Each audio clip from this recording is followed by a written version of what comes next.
11월 26일 10분 말씀 읽기 시간입니다.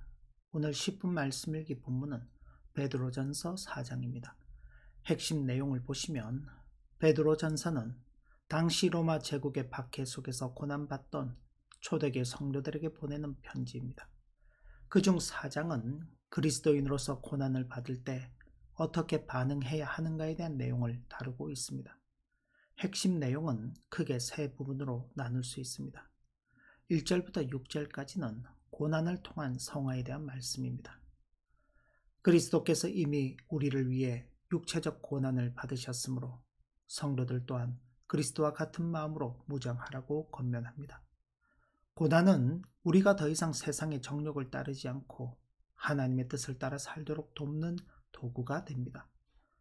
과거의 이방인들처럼 행했던 방탕하고 우상 숭배하는 삶에서 벗어나야 합니다.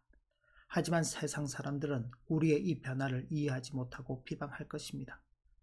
살아있는 자와 죽은 자 모두를 심판하실 하나님 앞에서 우리는 변화된 삶으로 책임을 다해야 합니다. 7절부터 11절까지는 종말론적 삶의 자세에 대한 말씀입니다. 만물의 마지막이 가까이 왔으니라는 종말론적 인식을 바탕으로 성도들이 갖추어야 할 구체적인 삶의 태도를 제시합니다. 마지막 때일수록 깨어 있어야 합니다.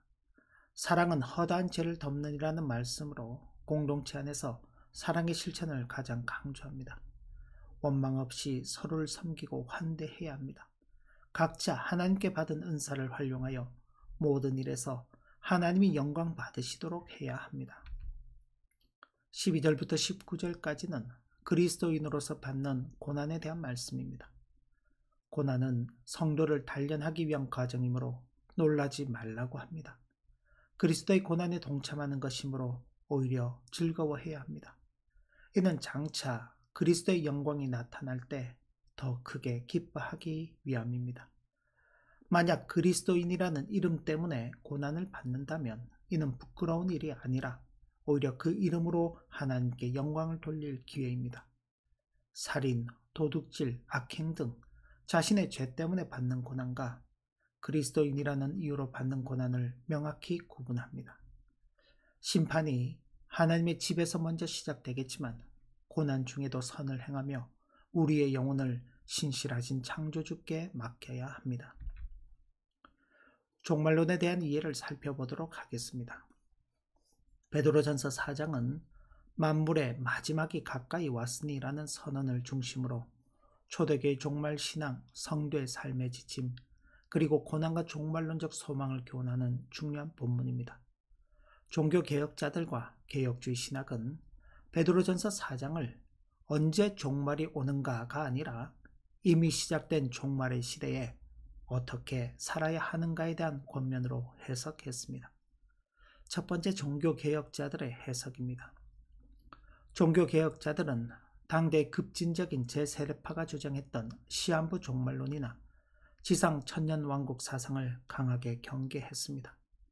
그들은 베드로전서 4장의 종말론을 매우 실천적이고 윤리적인 관점에서 해석했습니다. 칼빈은 마지막이 가깝다는 말을 1세기 성도들에게만 국한된 시한부적 선언으로 보지 않았습니다. 그는 그리스도의 초림, 죽음, 부활 그 자체가 이미 마지막 날의 시작이라고 보았습니다. 따라서 마지막이 가까웠다는 것은 이제 곧 끝난다는 공포조장이 아니라 우리는 이미 마지막 시대에 살고 있으므로 더 이상 세상의 정욕에 시간을 낭비하지 말고 정신을 차리고 근신하여 기도하라는 강력한 윤리적 촉구로 해석했습니다.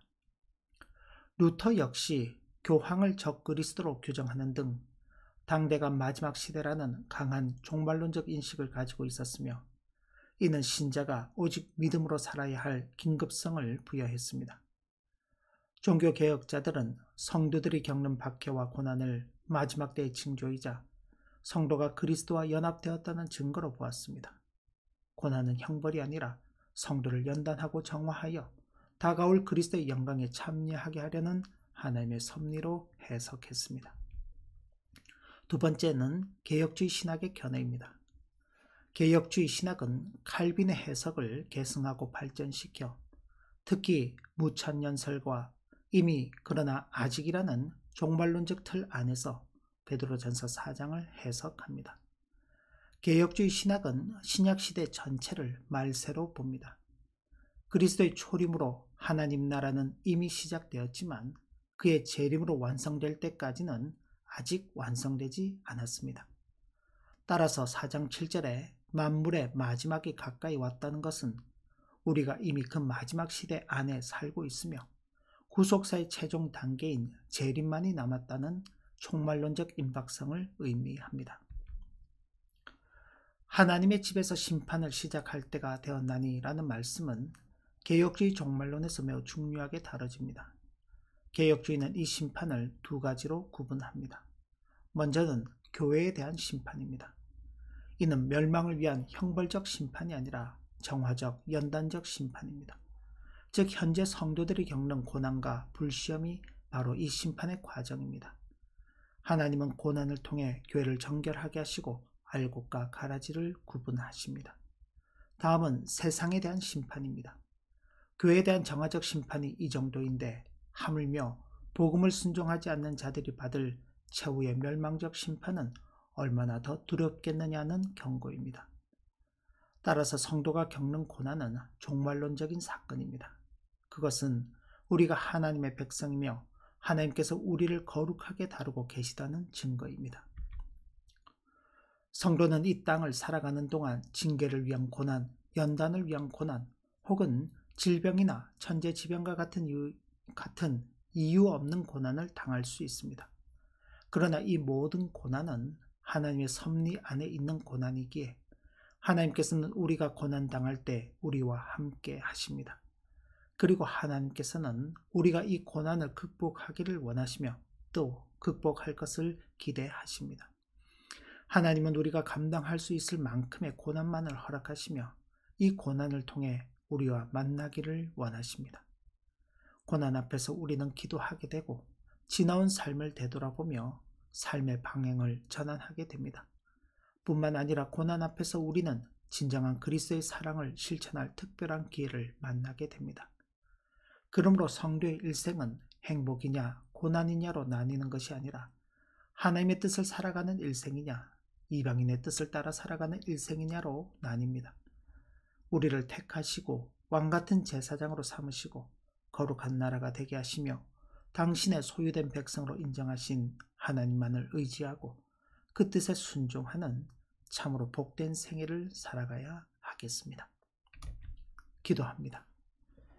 하나님 아버지, 오늘도 주신 교훈의 말씀을 마음에 새기며 마지막 때를 살아가고 있다는 이 종말론적 의식을 바르게 가지고 우리의 일생 걸음을 하나님 앞에서 신실하게 살고 또 이 땅에 더불어서 살아가고 있는 많은 사람들에게 또 하나님의 뜻과 사랑과 또 예수 그리스도의 구원의 복음을 증거하는 그 일에 선하게 쓰임받는 우리의 일생 걸음이 되도록 은혜 베풀어 주옵소서. 예수님의 이름으로 기도 올리옵나이다. 아멘. 네, 오늘도 복된 하루가 되시기를 진심으로 기원합니다.